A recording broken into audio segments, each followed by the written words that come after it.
Қайырлы күн достар, бүгін сіздерге дастарханның сәнін келтіретін витаминге толы өте бай салат ұсынғым келеді.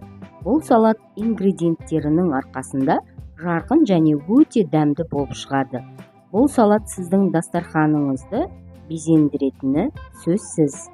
Салат қоспаларын дайындау үшін сиыр етін алдын ала пісіріп алып, соломка түрінде тураймыз. Қызанақтың ортасындағы дәндерін алып тастаймыз да соломка түрінде тураймыз. Содан соң қиярды, қызыл және жасыл болгар бұрышын соломка түрінде турап, көкөністерді дайындаймыз.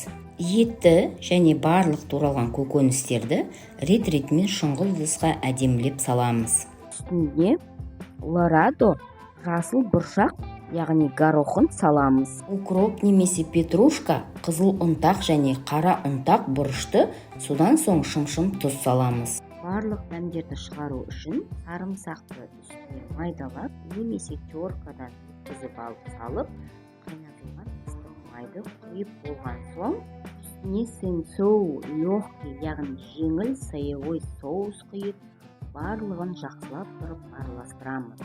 Өздеріңіз көріп тұрғандай, әдемі көздің жауын алатын, түрлі түсті рең беріп тұратын салат. Әр үйдің жайылған дастарханын сәнін келтіреді. Өте дәмді әрі жеңіл, тез дайындалады. Сіздерге ұнайды. Егер рецепт ұнаса, менің каналыма тіркеліп, лайк басып, комментарий қалдыруды ұмытпаңыздар. Әрбір салған рецепттерімді жіберіп алмаңыздар.